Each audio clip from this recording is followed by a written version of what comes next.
Justin is an attorney and political strategist in Atlanta, Georgia, who leads the AND campaign and as its co-founder and is its co-founder and president. The AND campaign is a coalition of urban Christians who are determined to address the socio-political arena with the compassion and conviction of the gospel. He has experienced successful campaigns for transportation and water infrastructure. He's a former Vanderbilt University football player and law student. Justin served on the Urban League of the Greater Atlanta Board of Directors. Additionally, Justin has participated in Lead Atlanta, Outstanding Atlanta, and the Georgia Bar Association's Leadership Academy. So with that, I'd like to introduce Justin to us, have Justin come on here. And Justin, I wonder, just to begin with, we really are excited about having you join us today. And to begin with, I wondered if you might share a bit about your journey from football player and law student at Vanderbilt to founding the AND campaign. Sure. Well, Bob, first and foremost, thank you for having me. I appreciate the opportunity, and I am looking forward to this conversation. So I'm originally from Denver, Colorado. I got a football scholarship to Vanderbilt University, where I studied social policy and philosophy. Once I graduated from Vandy, undergrad, I went to Vandy Law School, and during on-campus interviews, got a job at a mid-sized firm here in Atlanta, Georgia, and I've been in Atlanta ever since. Initially, I was practicing medical malpractice defense. But when I first got to Atlanta, I had a group of friends, and we would always come together and talk about politics. We were either talking about politics or we were talking about sports. And one day I kind of looked around. I'm like, hey, guys, why are we being so academic about this? You know, we might as well get into it. Let's, why don't we try our hand and see if we can get into politics? And so there was a mayoral race coming, I think probably a year and a half later. And we literally just did our research. We actually created memos on each of the candidates just to see who we thought was best. And there happened to be a state senator who stuck out to us by the name of Kasim Reed. And we literally pretty much just asked, went up to his campaign and said, how could we help? And so I volunteered every day when I got off work. I'd go to the campaign office, spend my weekends at the campaign office, and helped, had a very strong team that helped the guy who was probably at 2% in the polls end up winning a year and a half later just through kind of grassroots effort. And that was kind of my introduction into politics. After that, I left my firm and became counsel for the mayor's office in the Atlanta legal department, and then started running campaigns and doing campaign management. And so that's kind of how I started in politics, and would later kind of lead me into what would become the AND campaign. And I think basically, the AND campaign stems from me being in politics and having friends and folks who I was running their campaign kind of almost have the assumption that if they wanted to run for office, that they would have to leave some of their biblical values behind, leave some of those Christian convictions behind. And I just didn't think that was right. I mean, I went to church with a lot of Christians who had more conservative values when it came to cultural issues. And I couldn't quite understand why we would have to surrender those to engage in politics. But then kind of learned that, because I was in such a progressive space, that many of the secular progressives in that space were just better organized and had more money, had more resources. And so they kind of controlled the reward and punishment mechanism in that space. But at the same time, and this was probably during kind of like the Tea Party era, a lot of my friends who were on the Republican side didn't feel like they could really apply the compassion of Christ as much as they wanted to into their, when they were running for office or when they were doing things concerning policy. And so that's when I kind of started on the journey to create what would become the AND campaign. And we were really trying to address what we saw as a false dichotomy in politics. Whereas if you cared about justice, then you would go to the left and have to surrender some of your convictions. And if you cared about moral order, you would go to the right and kind of have to neglect some of your compassion. And the AND campaign literally means compassion and conviction, that we don't think Christians should make that choice. We shouldn't fall into that false dilemma that we need to be about justice and moral order, compassion and conviction. And that's what we're trying to address. Yeah. Well, maybe to follow up, tell us a little bit more about the AND campaign and how you are engaged, how you're engaged in the public square, and how you're engaged with Christians. Sure. So the AND Campaign is a Christian civic organization with a very high view of Scripture, a high theology, a high Christology. We are kind of small, old Orthodox Christians, and we really think that Christians need to have a paradigm shift when it comes to politics. I don't think Christians on either side of the aisle are doing politics as faithfully as we should be, and there's a lot of room for improvement. And so, what the AND Campaign is trying to do, number one, is partially about education. We're trying to raise civic literacy among Christians so that as we engage in a more knowledgeable and effective way. But we're also trying to help Christians apply biblical values to the issues of the day. And in a lot of ways, that takes us reframing some of the issues, because a lot of the issues are just framed improperly. And as an attorney, I can tell you that the way I frame a question or an issue could actually provide you with two wrong answers instead of one right answer and one wrong answer. And I think that's what we run into a lot in politics, is that we have questions that are framed wrong. And so that's why Christians have a hard time finding a faithful place to be. And so we want to help Christians out with that and do that through a lot of education and content that we put out. The other things that we're trying to do is just have Christians come together when it comes to advocacy. We think that in order to really have a true reconciliation, that Christians are going to have to be able to stand shoulder to shoulder and advocate for things together that we might normally not advocate for. I think that Christians on the left, who may be on the Democratic side of things, need to speak up more when it comes to the sanctity of life. I think Christians on the right need to speak up more when it comes to racial injustice. And until we do that, I think there's going to be a divide and a credibility gap that makes it hard for us to have other conversations. But we have to make sure that our political affiliation is not religious in nature, that our perspective when it comes to politics isn't purely party-based, and we're not seeing it through a party lens, but more so through a Christian lens. Well, you raise a significant question. Because it just seems so often that Christians just become captive to whatever political party they are, and whatever, their positions are the positions of their party.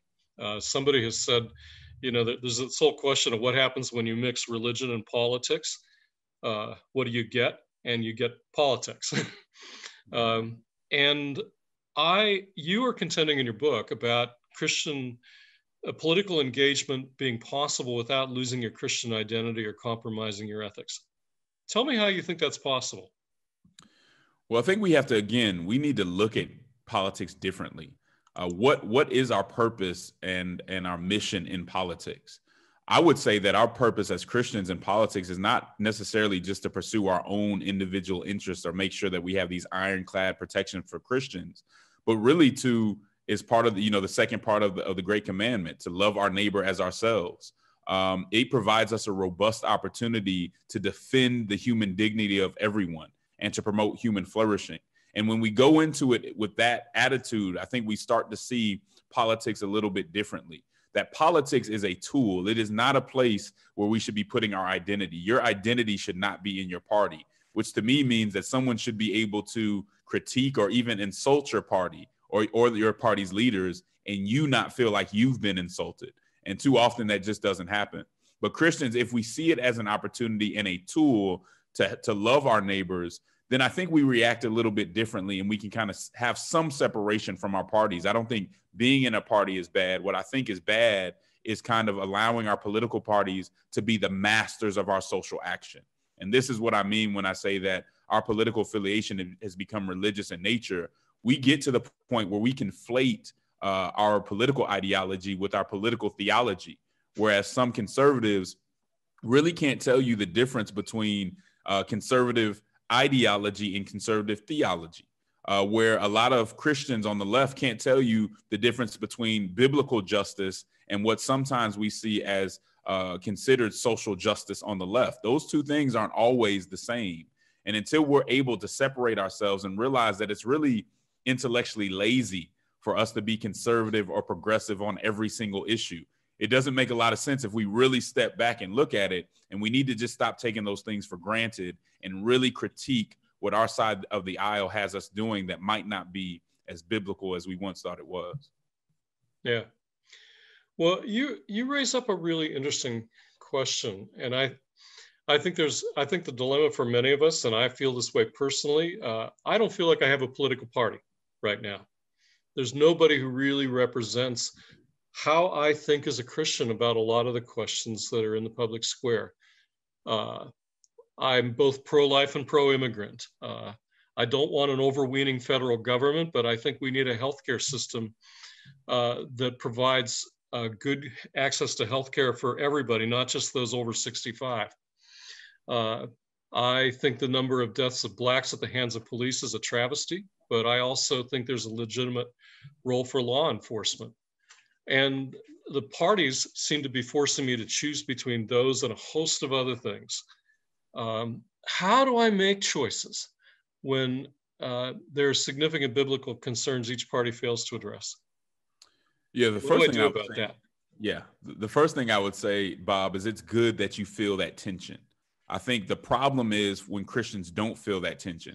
If I were to be able to be in the Democratic Party and I didn't feel a tension with where they're going with the sanctity of life, and it didn't bother me, it didn't prick my conscience, that would be problematic. I think the same thing happens on the conservative side. If you can be there and not feel anything about how they deal with racial justice or healthcare or immigration, and it doesn't prick your conscience at all, that's where the problem lies. So we shouldn't feel bad, and we should have lower expectations of how much we'll be able to identify with the party. That's, once we lower those expectations, we see our involvement in parties differently. Again, not as something that's part of our identity, but something that we use as a tool. The other thing I would say is, because you ask, how do we begin to kind of change that, and how do we weigh in a way that's not just aligned with the party? I think it comes from understanding that politics is not an individual endeavor. So if Bob just goes about this endeavor purely by himself and hoping to change things by himself, he's going to be uncomfortable. You're not going to find a space. But if Bob begins to organize and get with other Christians and have conversations about what they do agree on, and we should have tons of, and just hearing what you were talking about, Bob, you and I have a lot in common, and Christians should have tons in common because we have the same great commandment. We have the same great commission. We're told to care about our neighbor in the same way. If we begin to emphasize those things and also allow for disagreement, you and I may disagree on the marginal tax rate. That's kind of what the book, The Compassion and Conviction, is saying, that we need a Christian framework where we emphasize what we agree on and then allow for disagreement when there are things that we don't have to agree on because the Bible doesn't speak directly to it. But it has to be a group effort. It can't be an individual effort and we're all doing it different ways and not communicating, or simply communicating through others and not even talking Christian to Christian. Mm-hmm. Mm-hmm.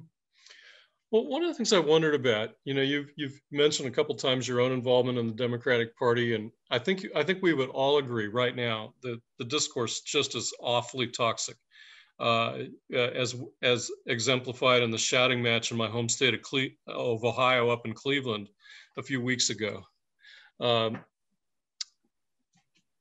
It seems like our partisan divides, if anything, are just accentuating divides among our people. We are becoming more and more tribalistic, it seems, around our politics. And you've been a delegate to the Democratic Convention. You are a political strategist. How do you bring AND into your political activity within the Democratic Party, particularly to bring a less toxic discourse? How have you seen that work out in practice? What I try to do, Bob, is I try to lead with AND. I try to lead with Christian convictions and compassion, and really let people know that my party is not my tribe. My party, again, is not part of my identity. It's something that I use as a tool. It's something that, I think, our system has been set up as a two-party system almost forever. And that's just a practical thing that I use. But I'm also willing, when I talk to people who aren't in the Democratic Party, to start off with the common ground that we share, to say, hey, here's some things that the Democratic Party gets wrong, and I have no interest in defending that. Once you do that, you can kind of diffuse a conversation, because what people are used to is going into a conversation about party, and both sides are trying to make sure that they walk out of that conversation faultless. right? It's not really about the discourse. It's about making sure that you can't blame my side for something, that you can't blame the person that I voted for any of that stuff. And that's just not how I try to approach those conversations. I think too often we go with a posture of self-defense when we really should be in a spirit of self-examination. And when we're open to say there are things that my party gets wrong, hey, we can talk about that all day and how we can correct that. The other side is going to be open to say, okay, maybe I can talk about some of the things we get wrong and there's room to find common ground. The problem is, Bob, we try to hold on to these ironclad narratives that really are fictional on both sides, that really don't tell the whole story. And Christians need to get away from those narratives. Amen. Amen. You mentioned, you were talking earlier about advocacy. And my sense is that oftentimes there's a lot as Christians we could learn about effective advocacy.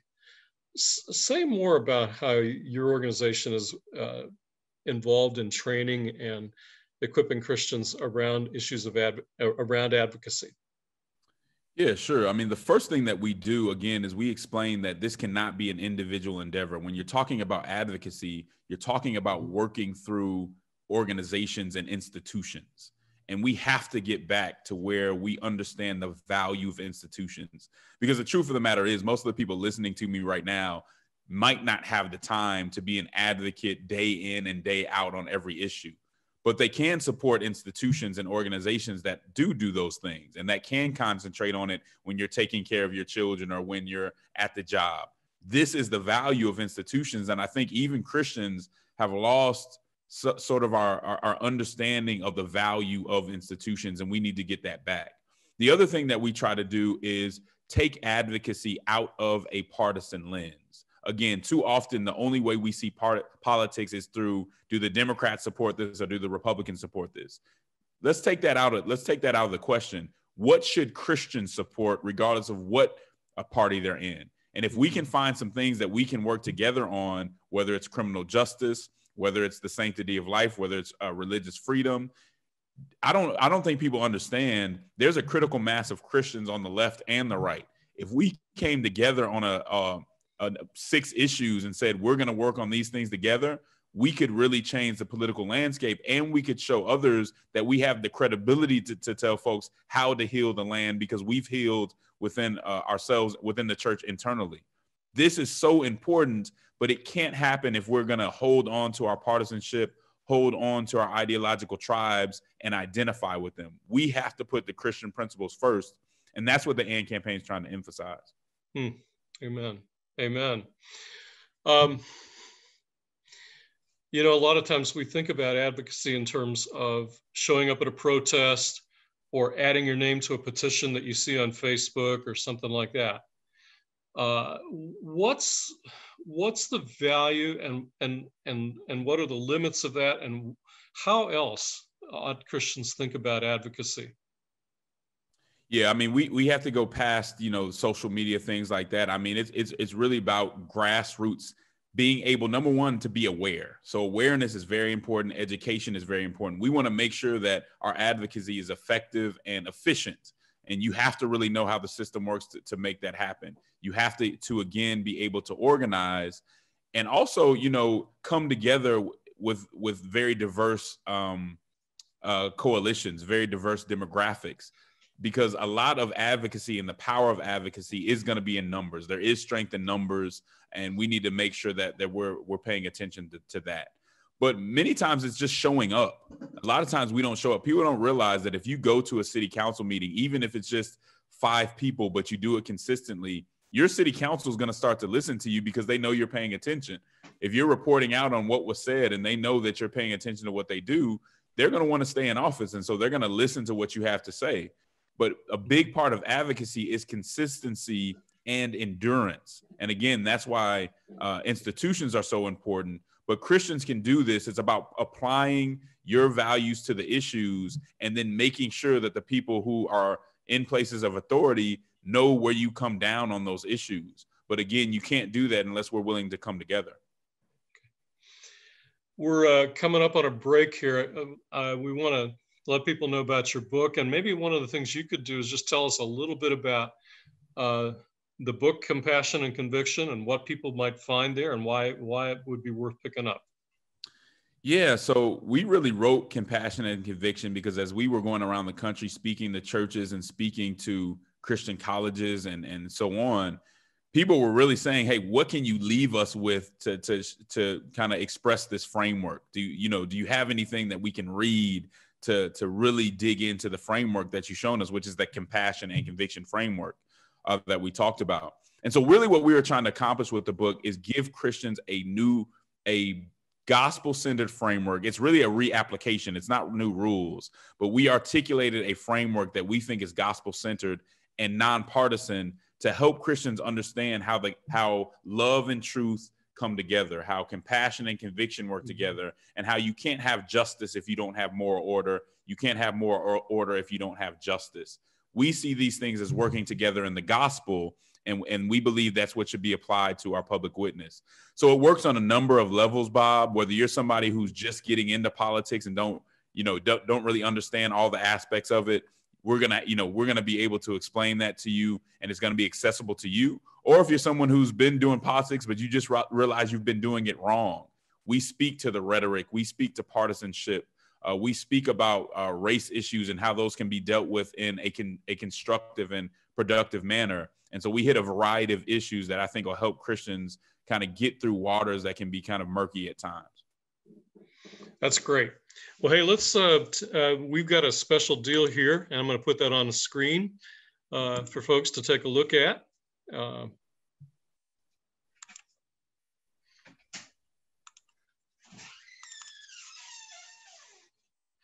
Right now, InterVarsity Press is offering to everybody who's on the call today a discount of 30% off of Compassion and Conviction. You can order that at the InterVarsity website, www.intervarsityivpress.com /compassion-conviction. We'll put this in the chat as well. You'll want to use the discount code GFMWeb21 when you check out, and they'll apply a 30% discount for the book. So I hope you will pick that up. I think it's just, I love the book. It was a tremendous, I loved particularly the holding together of both integrity as Christians to our convictions and our ethics, and yet the very practical helps in how we engage and join others in engagement. He has a chapter on partnership and partisanship that I thought was worth the price of admission of the book. So I would just highly commend that book to you. So with that, we're going to go to some question and answer. And we have some things already in the chat. And if you have some other questions, we hope you'll jump in. Let me see here. Okay. I'm going to go ahead and go to a question that we got by email. We would love for people to enter questions into the chat. Here's a question I got via email from Josiah Ziegler. Over the past few years, politicians have exponentially increased spending on political ads on social media, which has only increased partisan rhetoric and tribalism between voters through comments, direct messages, etc. With so much of politics moving to a digital format, which is often difficult to have nuanced and respectful conversations, how should we as Christian voters engage those in the digital public square while preserving the human dignity of those we encounter? Yeah, that's a good question. I mean, I think we always have to, and we have a chapter on messaging and rhetoric as well. And I think we have to remember that whatever we do in politics, we are not just representing ourselves. We are representing our Father. We are going about our Father's business. And so no matter how passionate you feel about an issue, I think the first thing we need to understand is that we need to engage people with grace. We need to be civil, because number one, being uncivil really isn't effective. I don't know if any of you have ever convinced someone of something by insulting them. And I think we do the issues and the people that we're advocating for a disservice when we don't conduct ourselves with discipline and grace. And that's the first thing that I would say. So all those back and forths where we're insulting, trading insult for insult, I think that needs to stop. But we also have to make sure that we're informed and that we understand what the other person is saying and where they're coming from. Too often we find ourselves arguing against the worst argument on the other side and not even engaging the person and what they're actually saying to us. We have to make sure that we're not just dealing in narratives. One narrative that we try to dismantle in the book is a lot of people on the left, when it comes to abortion, instead of really listening to what people are saying and why they're concerned, will say, well, you guys don't really care about women anyway. You just want to control them. And once you believe that, there's really no debate to be had, because you just don't believe this in the sincerity of the people who are addressing you. And I think we have to get past those kind of narratives. Another narrative that we see is that we don't want to talk about race issues because any kind of conversation about race is just Marxism. Well, when you expand definitions to that extent, you're not really having a discourse. You're not having a conversation. You're assuming too much about what the other person is saying, and it really just cuts off the discourse. So I think we need to be open to actually hearing people. We need to make sure that we're not assuming too much. And then when we engage, we have to engage to a certain standard, even if the person we're engaging with is not upholding that standard. And then realize the best places to have those conversations are actually not online. If in any way we can have panels and town halls and have more face-to-face interactions where we're building relationships, that's really where you're going to have more constructive conversations. As we still have, we could use some additional questions if others are thinking about something. In the meanwhile, I'll kind of follow up on that and ask, it seems like, I think one of the most troubling things is how much false information you see, both online and in various advertising and so forth. And I don't think that's entirely a new thing, but it seems like the level of it has accelerated. What would you have to say about that? Yeah, we have to be discerning. And I think, again, this is going to be an ongoing theme. We're more discerning in groups. And so we have to make sure that everything we see, just because it fits our narrative, we don't believe it. And that's one of the biggest issues.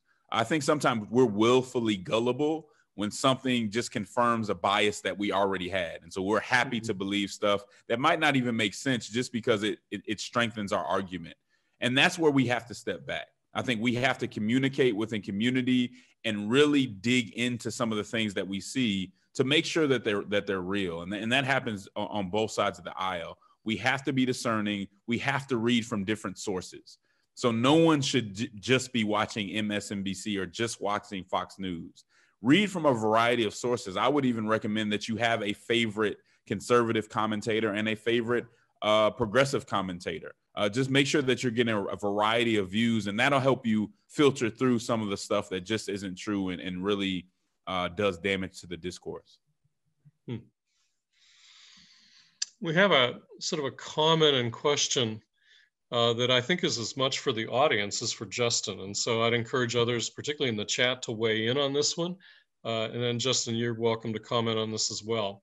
I'm wondering how approachable this conversation is for more conservative religious right or religious and politically conservative people is. Do we have any on the call today that would identify as such? If so, I would be interested in hearing how they would perceive this conversation, how they would feel this conversation would be received in their community. So I'd invite others to kind of respond in the chat to that. But Justin, some of your thoughts. Yeah, I mean, I don't think it should really be any harder for conservatives to respond to this than anyone else.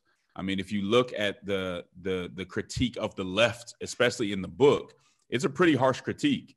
It's a critique that says, how in the world do you allow the left to push you into accepting some of the things that some of its stances on abortion? How do you allow them to push you into accepting some of its stances on religious freedom?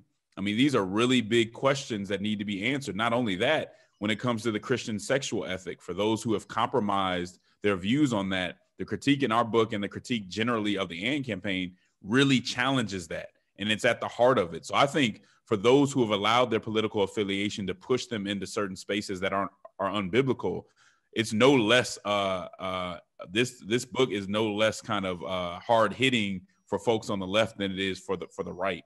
And that includes myself. There were times that I had to look in the mirror and say, I have to be more biblical in this respect. And so I think when we talk about compassion, that in some ways is more so aimed, but not totally, at conservatives. But when we talk about conviction and representing some of those Christian convictions in the public square, the folks on the left have to have some real big questions to answer. And I think some growth that they need to make themselves. Yeah. Well, others certainly make comment. One of the things that Justin and I would certainly say, as I shared earlier, I probably come from a little bit more conservative side of the thing myself, but yet I have been persuaded, particularly as I read the scriptures, about many issues of justice, about care for the creation and so forth, that I don't think have been adequately addressed by conservatives. And it's interesting. My personal experience is I find that some of the people who I'm good friends with and I have personal relationships, we can really talk about that. But it's a hard one it seems like, to talk about in a more public square kind of thing. And I might ask, have you seen many examples of people kind of in a conversation in the public square between people more on the progressive and more on the conservative side? Have I seen an example of those where there have been good conversations? I think, in a public square setting. Yeah, I think there's been some good conversations when it comes to criminal justice. And so you see senators like Cory Booker and other and the Republican senators coming together to at least have a constructive conversation on that issue. You certainly don't see it enough. And so we are trying to tell Christians to break away from some of those things so we can have those conversations.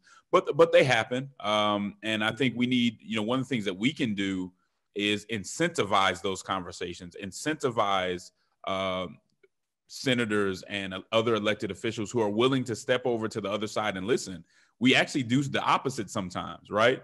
We know that there are folks who tried to have conversations with people on the other side when it came to immigration or when it came to choice issues, and have actually been hit for it, right? And we've disincentivized those conversations, and I think we need to flip that. We need to incentivize it and let our leaders know that we appreciate when they step over and try to get some work done with folks on the other side of the aisle.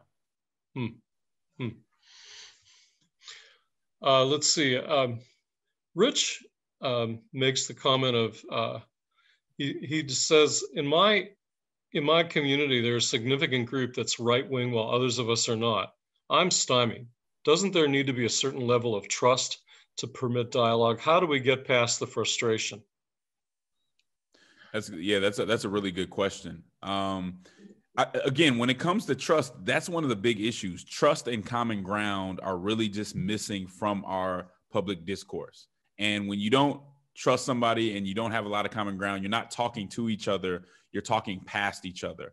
But that's why I think this conversation has to start with Christians, because Christians have tons of common ground. Again, we have the same Great Commission. We have the same Great Commandment. We serve the same Lord. What more common ground do you need? The question is whether you're willing to kind of push away the ideological and partisan stuff to focus on that common ground, to focus on the idea that, yes, we care about the human dignity of all people. And that means that we should, whether you're a Democrat or Republican, you should care about the unborn. But at the same time, to realize that the Bible isn't just a commentary on the sanctity of life or the pro-life point of view. Right. It is important. And as a Democrat, I'm not one of the Democrats that's going to lessen the importance of that issue. But we have to realize that the Bible, if you go through the prophets, we can take Amos, for example. He literally goes to Israel and other people and says, God is threatening to destroy you. Why? Because of the partiality in your courts, because of how you treat the poor. So to take one issue and say that's the only issue that Christians should be worried about, I do question that. I don't have a problem with people prioritizing it, but the Bible speaks of a lot of issues that seem to be very pressing when God is threatening his people about them, that we need to take in consideration as well. And I think it's a little more ideological to raise one thing way above. And that happens with race with some people too. So on the other side, that's the only thing some people care about. I think that's problematic. I think you have to care about a number of issues, and you can't take one issue and exclude a full examination of all others. That's a mistake that I don't think Christians should make. Hey, all of a sudden, we've got a bunch of new things in here in the chat. Here's one. Carissa asks, how do you find the line between carrying out biblical ideas and ideas on justice without judging those outside the church and being legalistic? For example, William Wilberforce sought an end to slavery based on his convictions that God made all people equal. However, I can see how legalistic, harmful it might be to push laws on gossip, Sabbath, drunkenness, which are also in the Bible. How do you not cherry pick which biblical ideals of sin and justice to legislate when all of them could arguably be for human flourishing? Yeah, that's a very good question. I mean, there's a reason that we don't necessarily say that everybody has to go to church on Sunday and put that in the law, right? The first thing I would start is saying this, and we address this in the book, is by saying that we do have to get away from the idea that there isn't any neutral law, right? Any law that is made based on somebody's values. And so it's not just Christians that are putting their values into the mix. It's actually other people that are using their values as well. And so if we don't try to legislate based on our own values, then we're legislating based on someone else's, because there's no neutral ground when it comes to that, whether somebody's coming from a secular progressive point of view, a rugged individualist point of view. These are all views that have values. And so I don't think it's wrong for Christians to do that. I think we have to prioritize the things that deal with people, number one, that deal with human dignity when it comes to actually people being harmed, right? And so we do want to protect people from being murdered. We do want to protect people from having their things stolen. These are all values that come that Christians would push because of Christian convictions. And these are things that I think are valuable for other people. But I think we have to be able to articulate our values in a practical way that applies to everyone. I think in the past, sometimes even with an issue like the LGBTQ issue or same-sex marriage, we didn't articulate necessarily why it was practical for everybody and for society in general for this to be the law. Too often it was just kind of, we leaned on to what the Bible says with people who didn't believe in the Bible. And so we weren't able to articulate that. So I think the laws that we are going to put out to the public square, we've got to be able to articulate them in a way that shows people why it benefits everybody and not why it's just something that the Bible says, and so we're going to push it on you.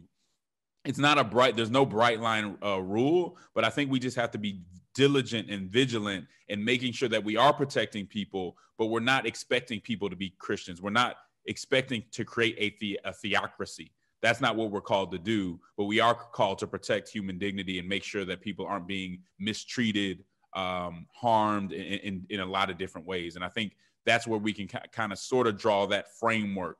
But it's never going to be easy. We always have to be paying attention to it.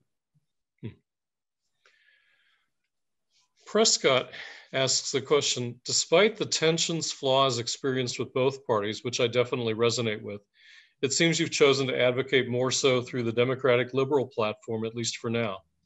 Can you share a little on how you arrived at this place? How did you choose to be a Democrat rather than a Republican? Yeah. Well, I would push back on the idea. Again, I said earlier that I think you're assuming too much if you think me being a Democrat is really saying all that much about me as an individual and what I believe. I'm a Christian. So if you start there, I think you end up with some better conclusions, more accurate conclusions. But I would push back on that a little bit. I mean, I don't know anyone that if you can find this for me, I'd appreciate it. If you can find a Democratic platform that talks about the sanctity of life and says it's something that we should care about. If you can find something in the Democratic platform that says we should be pushing religious freedom, that something that upholds the Christian family and sexual ethic, I would be happy to see it, because I don't think there's anything in the Democratic platform that stands up for those things. And in fact, those are the sacred cows of the Democratic Party in many ways. You cannot come into the Democratic Party and think you're going to get support and talk about the sanctity of life and talk about the Christian sexual ethic. And I think too, sometimes when we're more on the right side or the left side, we tend to skip over the things that don't really seem that we take for granted and not really realize that those are huge stances to take for people who are on the left. And so I would say that it's actually pretty balanced in how it goes about things. For me, again, the reason that I'm in the Democratic Party is because I use it as a tool. I think there are things when it comes to immigration, when it comes to the treatment of the poor, that I do resonate with. But I think it's incumbent on me as well as other Christians to make sure that those things where our party goes astray, that we are very vocal about them, that we're not just going along with it. And that's where I think we can be faithful, even though we have to choose a flawed party. All of us are making that flawed choice. Yeah. Let me ask a question. This is a question that, to follow up on that, I have a lot of friends of conscience who say that issues of pro-life, of religious liberty, particularly, are ultimate issues that can't be compromised, and that they're willing to live with the compromises the Republican Party makes on a lot of other things, because that's really important. And that's why they focus on those issues. They just feel like if you give away the sanctity of life, you give away everything. How would you respond as you engage with people who would take that position? Yeah, well, I would first find the common ground of saying it is a very serious issue. So you'll never hear me saying that it's not a big deal, or that we shouldn't, we shouldn't say anything about that. And I'm not going to die on that hill because it's not a big deal. It is a big deal, and we need to pay attention to it. But we have to think about that there are other issues that actually play a part in that conversation. Why is it that some women think that that's the best decision for them at the time? Some of it is cultural, but some of it is circumstantial, and it's things that we can take care of through policy. There are crisis pregnancies. You go to Alabama and Mississippi, you have the rate of maternal mortality rates is just outrageous. That plays into this conversation. And so I think when you put it into a vacuum, and you say, I have to just focus on these issues, you miss the number one thing that you miss is the fact that I don't think Republicans have done that great of a job getting rid of this, right? There's been a lot of times where they could have done a lot better. And so it's not a guarantee that you get rid of it just from focusing on the policies that people say they're going to support. But we also have to realize that when it comes to the conversations about abortion, there's a cultural element to this too. It's not just about the laws, it's about culture. And you can win a lot of people over by having a different narrative out there in the culture. And I think too often we just ignore that. If we would support anybody, no matter what they do, just because they say they're pro-life, then we lose credibility when it comes to those other issues, and people don't really hear us out in that way that we will have them hear us out. So I would say, hey, if you want to prioritize that issue, but don't put it in a vacuum to where no other issue is really factored in fully, to where you're not giving full examination to racial justice, to criminal justice, and many of the things that play into the conversation about abortion and that people factor in when they're making that decision. Great. Hey, thanks for engaging that. Melody raises a question about what thoughts you have regarding some of the first steps of discipleship around these issues and the places where we're not identifying our common ground. How is, there's this whole question of it, a lot of us are working actually with college students or graduate students and who are young believers, and how do we help people really grow as disciples in this area? I think we have to, a lot of young people are seeing some of the holes in the way that Christians have done politics in the past.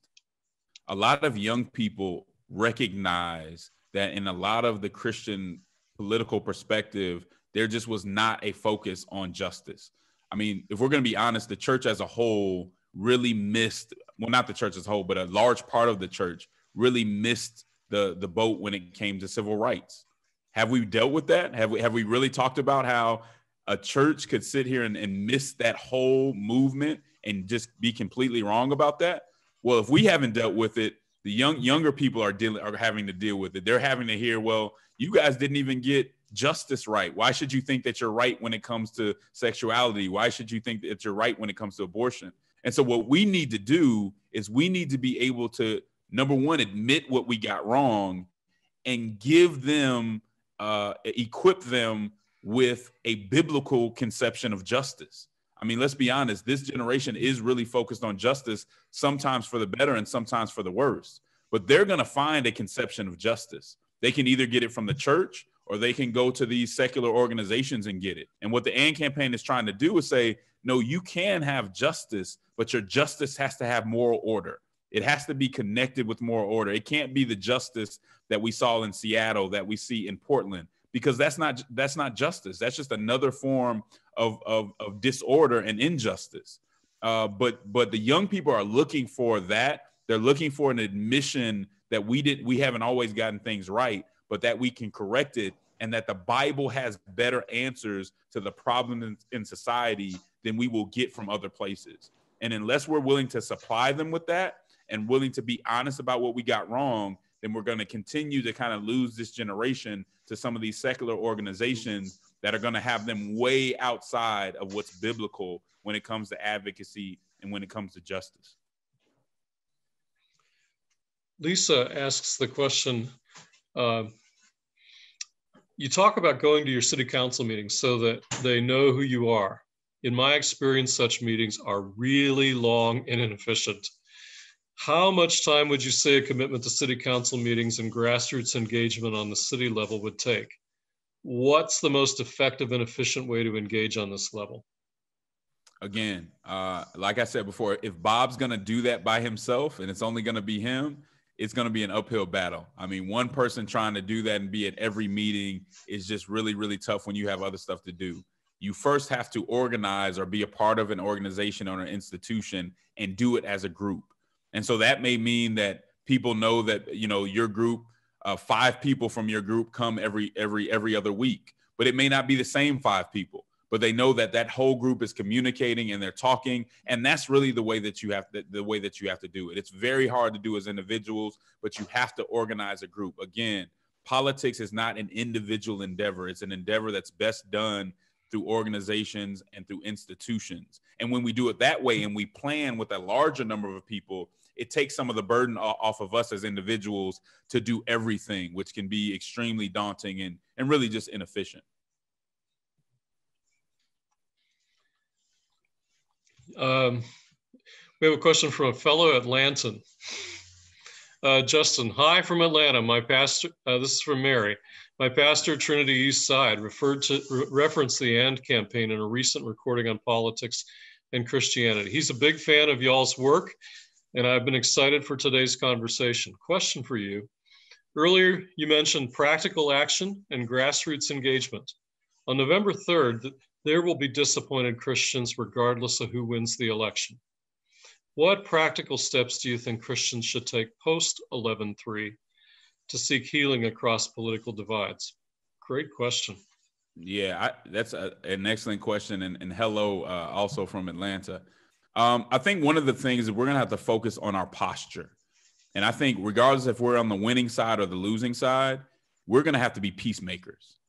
We don't know how this is going to end up, but we do know that it's going to be ugly. And Christians, it's going to be a moment for us to be peacemakers.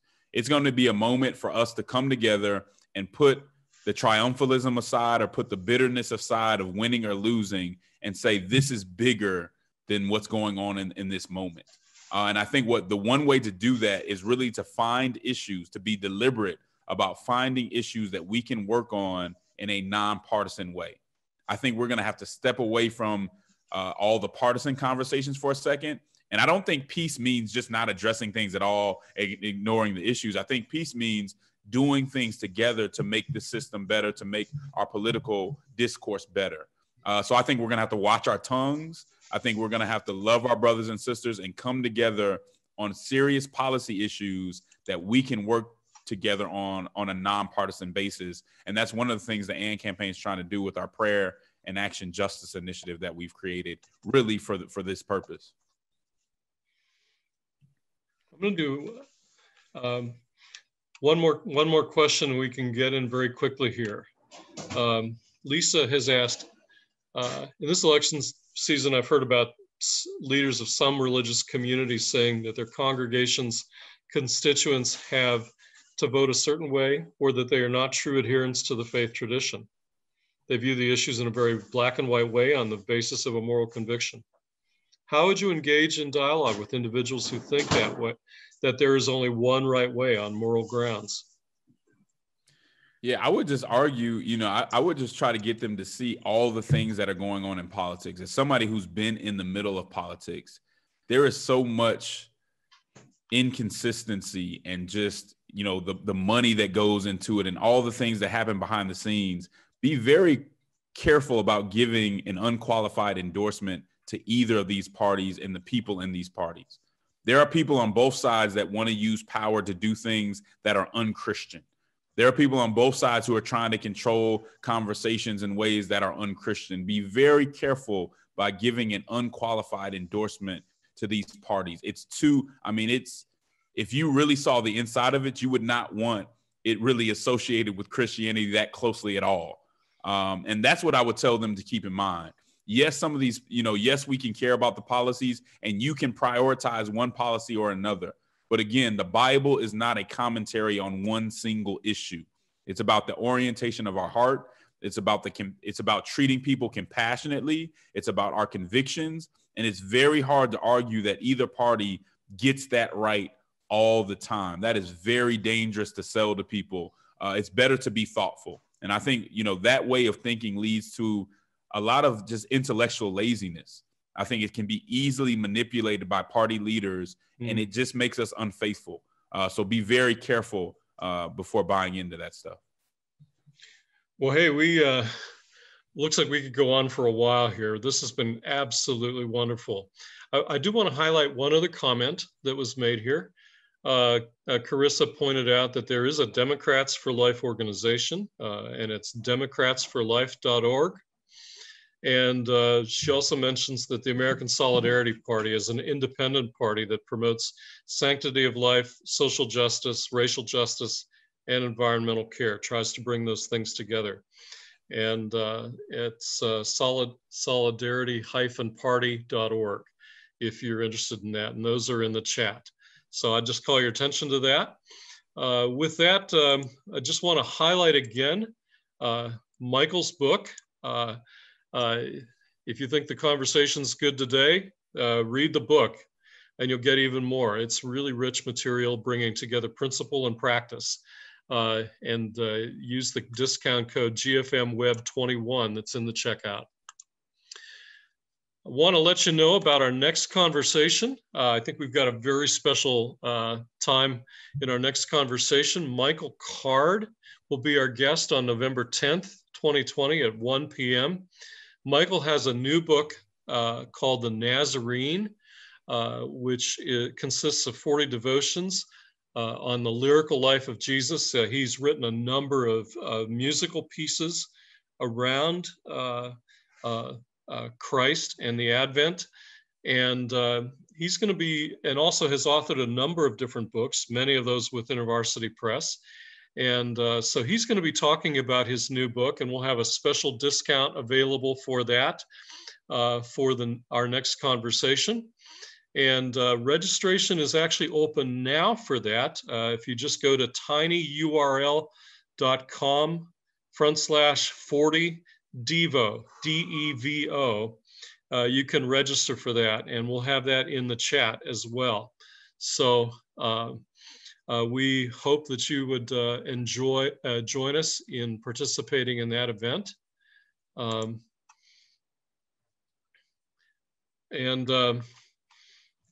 And then, so finally, we'd love to just thank everybody for joining us today. I want to especially thank Justin for just an absolutely wonderful conversation. And we so appreciate the work that you're doing, and just pray God's blessing in bringing people together across partisan lines and seeking the common good, and doing that, and for Christians being able to do that, bringing their faith into those conversations. We do want to highlight the Emerging Scholars Network, which has brought you this conversation today. You can join for free at blog.emergingscholars.org and just click the join button. We'd also invite you to follow us on Facebook and Twitter. And we just have launched a new ESN channel as well on Instagram. And so you can find all of those at ESN IVCF. And so we'd love to have you join us.